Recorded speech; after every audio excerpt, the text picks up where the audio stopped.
నమస్తే welcome to special drive. Telangana CM Revanth Reddy తనదైన mark పాలనతో ప్రజాభిమానాన్ని చూరగొనే ప్రయత్నం చేస్తున్నారు. రాబోయే పార్లమెంట్ ఎన్నికలే టార్గెట్ గా సభలు సమావేశాలతో పాటు నూతన కార్యాలయాలు శంకుస్థాపనలు చేస్తున్నారు. ఈ నేపథ్యంలోనే అగ్నిమాపక శాఖ రాష్ట్ర ప్రధాన కార్యాలయం ప్రారంభించారు సీఎం రేవంత్ రెడ్డి. తెలంగాణ సర్వతోముఖాభివృద్ధికి త్వరలోనే 2050 మెగా మాస్టర్ ప్లాన్ తీసుకుపోతున్నట్లు ప్రకటించారు సీఎం.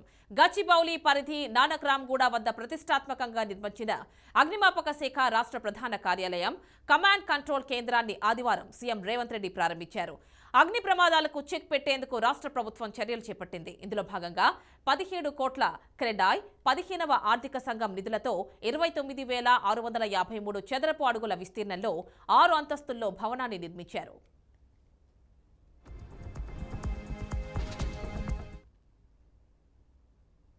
గత 30 ఏళ్లలో రాజకీయాలు ఎలా ఉన్నా హైదరాబాద్ నగర అభివృద్ధి కొనసాగిందని అన్నారు సీఎం రేవంత్. అందుకే హైదరాబాద్ నగరం పెట్టుబడులకు అనువైన ప్రాంతంగా మారిందని అన్నారు. ప్రమాదం జరిగినప్పుడు అందరికంటే ముందుండేది ఫైర్ డిపార్ట్మెంట్. ప్రజల రక్షణ కోసం ఫైర్ సిబ్బంది ప్రాణాలకు తెగించి పోరాడుతారని కితాబునిచ్చారు సీఎం రేవంత్ రెడ్డి. ప్రపంచంతో హైదరాబాద్ నగరం పోటీ పడుతోందన్నారు. నగరంలో శాంతి భద్రతలు సరైన విధంగా ఉంటేనే పెట్టుబడులు వస్తాయని పేర్కొన్నారు.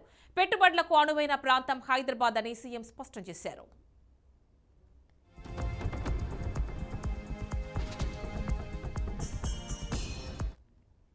ఇక త్వరలో 2050 మెగా మాస్టర్ ప్లాన్ తీసుకురాబోతున్నట్లు సీఎం రేవంత్ రెడ్డి ప్రకటించారు.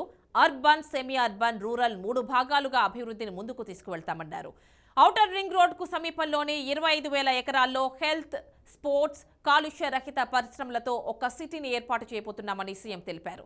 మెట్రో రద్దు కాలేదన్న సీఎం ప్రజలకు ఉపయోగపడేలా మెట్రో విస్తరణ చేయబోతున్నామన్నారు. ఫార్మా సిటీలు కాదు, ఫార్మా విలేజ్లు ఏర్పాటు చేస్తామన్నారు సీఎం రేవంత్. ఇక ప్రభుత్వానికి స్పష్టమైన విధానం ఉందని సీఎం రేవంత్ రెడ్డి క్లారిటీనిచ్చారు. అనుభవజ్ఞులు, నిపుణుల సలహాలతో ముందుకు వెళ్తామని చెప్పారు.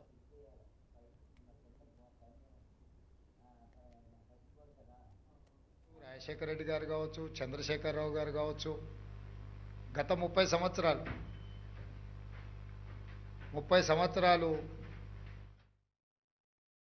చంద్రబాబు నాయుడు 10 సంవత్సరాలు, రాజశేఖర రెడ్డి గారు 10 సంవత్సరాలు, చంద్రశేఖరరావు గారు. రాజకీయాలు ఎలా ఉన్నా, వాళ్ళ ఆలోచన విధానం ఎలా ఉన్నా, హైదరాబాదు నగర అభివృద్ధి విషయంలో గత ప్రభుత్వాలు తీసుకున్న నిర్ణయాలను కొనసాగించుకుంటూ ఇంకా మంచి నిర్ణయాలతోనే వాళ్ళు ముందుకెళ్ళిండ్రు. ఈ సాంప్రదాయం కొనసాగుతుంది. చాలామందికి కొన్ని అపోహలు ఉన్నాయి. ఆ అపోహలను చర్చించుకోవడం వల్ల ఏం ప్రయోజనం లేదు.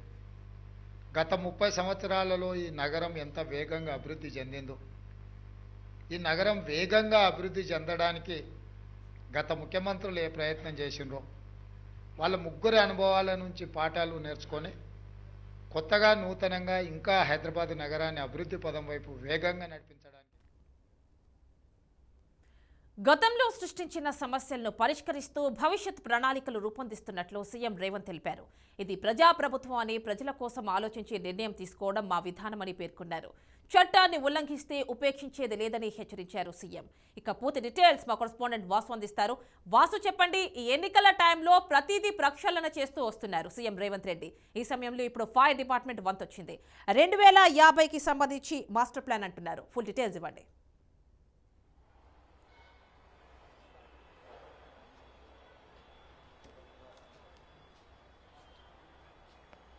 యామిని, ప్రధానంగా హైదరాబాద్కు సంబంధించి నిన్న రేవంత్ రెడ్డి ఏదైతే అగ్నిమాపక హెడ్ క్వార్టర్స్ ప్రారంభోత్సవం సందర్భంగా చేసిన వ్యాఖ్యలు కీలకంగా మనం పరిశీలించాలి. ఎందుకంటే హైదరాబాద్కు సంబంధించి 2050 మెగా మాస్టర్ ప్లాన్ ని రూపొందిస్తున్నట్లుగా ఆయన ప్రకటించారు. ఈ మెగా మాస్టర్ ప్లాన్ ఏ రకంగా ఉండబోతుంది, ఆయన దీన్ని ఏ రకంగా రూపొందిస్తారనేది కూడా ఇంట్రెస్ట్ గా మారింది. ప్రధానంగా మనం పరిశీలిస్తే ఆయన దీన్ని 3 జోన్స్ గా, హైదరాబాద్కు సంబంధించి, తెలంగాణకు సంబంధించి 3 జోన్స్ గా ఆయన విభజించారు. ప్రధానంగా ఔటర్ రింగ్ రోడ్డు లోపల ఉన్న జోన్ ని అర్బన్ జోన్ గా, అట్లాగే రాబోయే ఇన్నర్ రీజనల్ రింగ్ రోడ్డుకు సంబంధించి ఔటర్ రింగ్ రోడ్డుకు మధ్యలో ఉన్న జోన్ ని సెమీ అర్బన్ జోన్గా, అట్లాగే రీజనల్ రింగ్ రోడ్డుకి అవతల ఉన్న జోన్ని రూరల్ జోన్గా ఆయన 3 జోన్లుగా ఆయన విభజించారు. ఈ 3 జోన్లని విభజిస్తూ చేస్తూ అట్లాగే 2050 వరకు ఈ మెగా మాస్టర్ ప్లాన్ తీసుకొస్తామని, దీంట్లో హెల్త్కు సంబంధించి అట్లాగే స్పోర్ట్స్కు సంబంధించి ఇండస్ట్రీస్కు సంబంధించి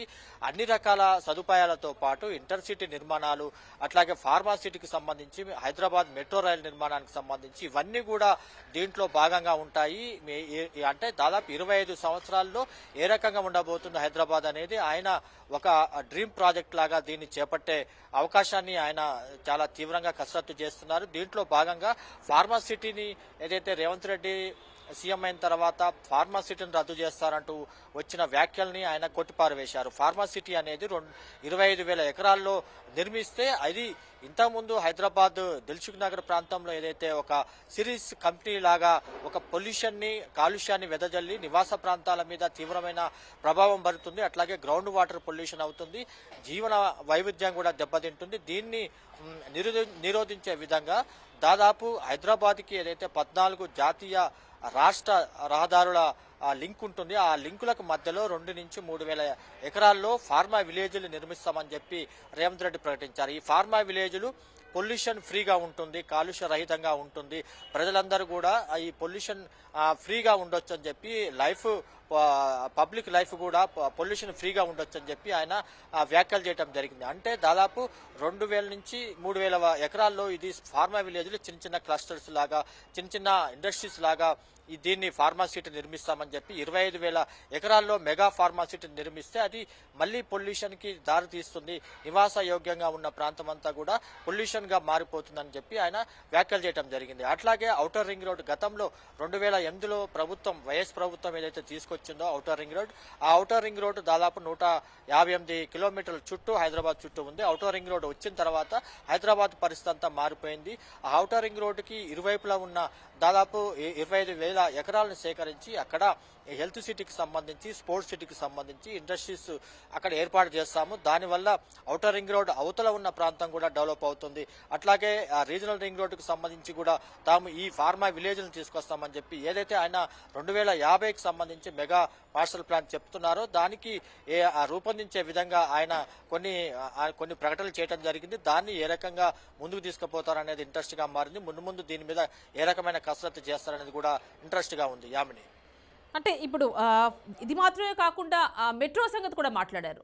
మెట్రోని మేమేం తీసేయట్లేదు, ఎక్కడెక్కడైతే అవసరాలు ఉన్నాయో అక్కడ అటువైపుగా మేము ఎక్స్పాన్షన్ని చేయబోతున్నామని కూడా చెప్పారు. దీనికి సంబంధించి చెప్పండి.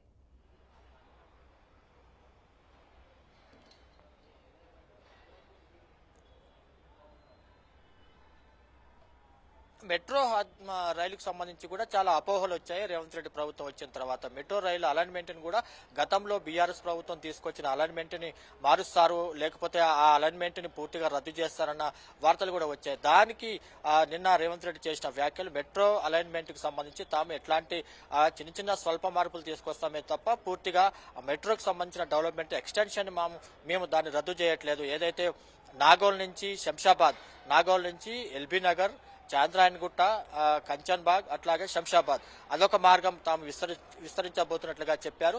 దాంతోపాటు రాయదుర్గం నుంచి రామచంద్రాపురం వరకు ఆ మార్గాన్ని విస్తరించినట్లుగా ఆయన చెప్పారు. అట్లాగే ఈ అమెరికన్ కాన్సులేట్ దగ్గర కూడా అంతవరకు తీసుకొచ్చే ఆ మార్గాన్ని కూడా తాము విస్తరిస్తామని చెప్పారు. అంటే మెయిన్గా ఏదైతే హైదరాబాదు మెట్రోకి దగ్గరున్న ప్రాంతాల్లో విస్తరిస్తే అక్కడ ఈ మెట్రోని వాడే వారి సంఖ్య తక్కువగా ఉంటుంది. ఎందుకంటే ఇక్కడ సొంత వాహనాలు ఉంటాయి, కార్లు ఉంటాయి, వాళ్ళు ఈ మెట్రోని అంతగా దాన్ని వాడకపోవచ్చు. దాన్ని కొత్త ప్రాంతాలకు విస్తరిస్తే అక్కడ ఈ మెట్రో సంబంధించిన వాడకం ఎక్కువగా ఉంటుంది. ఆ రకంగా తాము ప్రతిపాదనలు సిద్ధం చేస్తున్నాము. ఇప్పటికే దానికి సంబంధించిన వ్యవహారం అంతా కూడా తుది దశకు వచ్చింది. దాన్ని కూడా తీసుకొస్తామని చెప్పడం జరిగింది. గతంలో బీఆర్ఎస్ ప్రభుత్వం చేసిన అలైన్మెంట్ తాము స్వల్ప మార్పులతోని ఎక్స్టెన్షన్ తీసుకొస్తామే తప్ప పూర్తిగా ఈ మెట్రోకి సంబంధించిన తాము ప్రతిపాదిస్తున్న ఈ మార్గాలన్నింటిని కూడా తాము ఖచ్చితంగా చేపడతాము. అది కూడా ఈ 2050 మెగా మాస్టర్ ప్లాన్ లో భాగంగా ఉంటుంది. దాన్ని కూడా ఖచ్చితంగా ప్రజలకు మళ్ళీ ఫీడ్బ్యాక్ తీసుకొని, స్థానిక నేతల ఫీడ్బ్యాక్ తీసుకొని దాన్ని విస్తరిస్తామని చెప్పి చెప్పడం జరిగింది. అది కూడా ఈ మెగా మాస్టర్ ప్లాన్ లో బాగా ఉంటుంది. దాన్ని ఏ రకంగా రేవంత్ రెడ్డి చేపడతారనేది కూడా ఇంట్రెస్ట్ గా మారింది. యామిని, అంటే తెలంగాణ సర్వతోముఖాభివృద్ధి 2050 మెగా ఈ మాస్టర్ ప్లాన్ ఏదైతే ఉందో ఇందులో మనకి కమాండ్ కంట్రోల్ ఆఫీస్ గురించి కూడా మాట్లాడారు సీఎం రేవంత్. దానికి సంబంధించి ఇన్ఫర్మేషన్ ఇవ్వండి.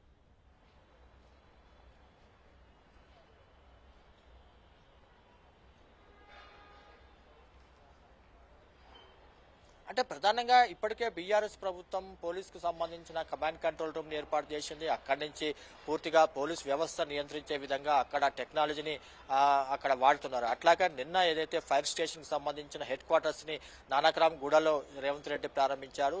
అక్కడ ఈ ఫైర్ స్టేషన్ కి సంబంధించిన వ్యవహారాలు కానీ అడ్మినిస్ట్రేషన్ కానీ క్విక్ రెస్పాన్స్ అంటే ఎక్కడైనా అగ్ని ప్రమాదం జరిగితే తొందరగా చేరుకునే విధంగా ఇట్లాంటి టెక్నాలజీని వాడుకునే విధంగా అక్కడ హెడ్ క్వార్టర్స్ లో దానికి సంబంధించిన టెక్నాలజీ రూపొందించారు. ఇవన్నీ కూడా టెక్నాలజీలో భాగంగా ఈయన ఏదైతే సీఎం రేవంత్ రెడ్డి చెప్తున్నారు 2050 మెగా మాస్టర్ ప్లాన్ కి సంబంధించి ఏదైతే ఆయన రూపకల్పన చేస్తున్నారో దాంట్లో పోలీస్ కమాండ్ కంట్రోల్ రూమ్ కానీ ఫైర్ హెడ్ క్వార్టర్స్ కు సంబంధించింది కానీ అట్లాగే మిగతా వ్యవహారాలకు సంబంధించిన ప్రధాన కార్యాలయాలు ప్రధానంగా కేంద్ర కార్యాలయాలు కూడా ఏర్పాటు చేసి ఈ హైదరాబాద్ నగరం రానున్న 25 సంవత్సరాలకు ఏ రకంగా ఉండబోతుంది, అది విశ్వనగరంగా ఇప్పటికే హైదరాబాద్ మనం ప్రకటించాం కాబట్టి ఆ రకంగా ఎలాంటి రూపకల్పన చేస్తారు, ఈ ఫార్మా సిటీలు కానీ ఫార్మా విలేజ్ కానీ అట్లాగే మెట్రో రైల్ విస్తరణ కానీ ఈ కమాండ్ కంట్రోల్ రూమ్ కి సంబంధించిన ఏర్పాట్లు కానీ ఇవన్నీ కూడా దాంట్లో భాగంగా ఉంటాయి.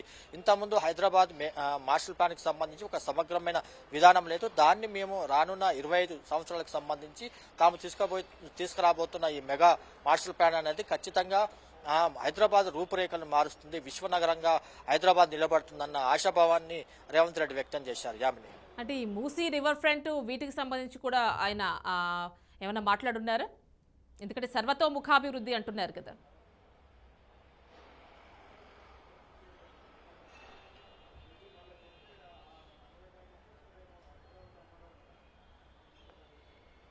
అదే యామిని 2050లో మూసీ ప్రక్షాళన కూడా ఒక భాగంగా ఉండబోతుంది. గతంలో ఆయన దావోస్ పర్యటన చేసిన సందర్భంగా లండన్ పర్యటన కూడా పెట్టుకున్నారు. లండన్ లో మెయిన్ గా ఈ థేమ్స్ నది పక్కన ఉన్న లండన్ నగరానికి సంబంధించి ఏ రకంగా ప్రక్షాళన చేశారు, అక్కడ ఒక రివర్ డెవలప్మెంట్ అథారిటీ ఉంది.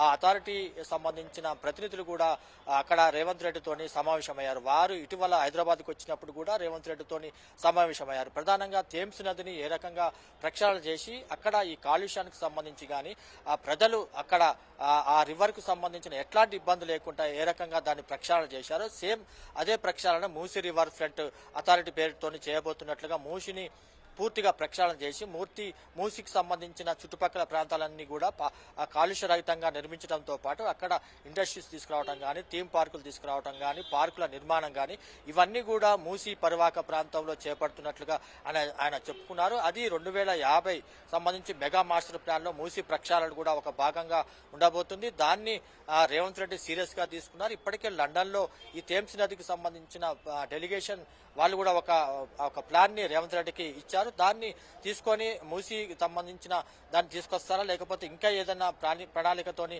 ఆ మూసీ ప్రక్షాళనకు సంబంధించి రేవంత్ రెడ్డి చేపడతారనేది కూడా మనం పరిశీలించాల్సి ఉంటుంది. యామిని, అంటే ఈ 30 సంవత్సరాల్లో పార్టీలతో సంబంధం లేకుండా హైదరాబాద్ బాగా అభివృద్ధి చెందారన్నారు ఈ సందర్భంగా రేవంత్ రెడ్డి. సో మరి ఈ నేపథ్యంలో హైదరాబాద్లో భూములు కావచ్చు, రియల్ ఎస్టేట్ కావచ్చు విపరీతంగా పెరిగిపోయింది. మరి దీనికి సంబంధించి ఏమైనా కంట్రోల్ ఉంటుందా? దీనికి సంబంధించి ఏమైనా మాట్లాడారా?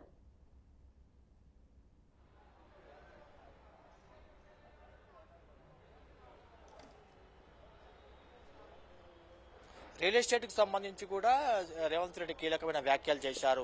ఏదైతే రియల్ ఎస్టేట్ కు సంబంధించి ఇదివరకు ఏదైతే భూముల అమ్మకం కానీ కొనుగోలు కానీ అట్లాగే 111 జీవో కింద ఏదైతే వివాదాస్పదమైన భూములు ఉన్నాయో అవన్నీ కూడా పరిష్కారం చేసే విధంగా, అంటే 111 జీవోకి సంబంధించి ఆయన ఏం వ్యాఖ్యలు చేయలేదు.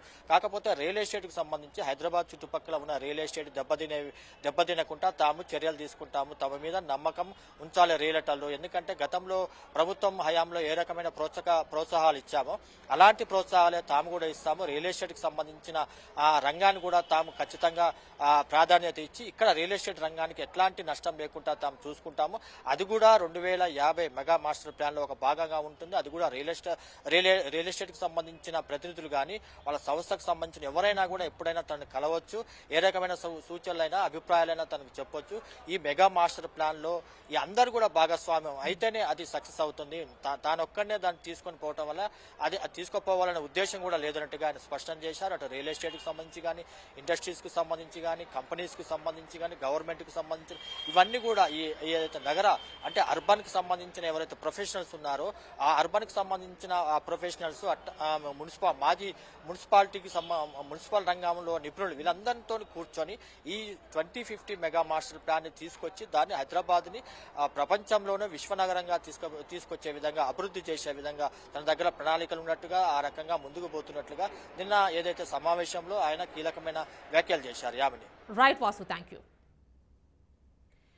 అది రానున్న పార్లమెంట్ ఎన్నికల నేపథ్యంలో ప్రతి అంశాన్ని ప్రతి డిపార్ట్మెంట్ని ప్రక్షాళన చేస్తూ వస్తున్నారు సీఎం రేవంత్ రెడ్డి. ఈ నేపథ్యంలోనే 2050 మెగా మాస్టర్ ప్లాన్ని కూడా సిద్ధం చేయబోతున్నట్లుగా తెలుస్తోంది. తెలంగాణ సర్వతోముఖాభివృద్ధి దీని లక్ష్యంగా తెలుస్తోంది.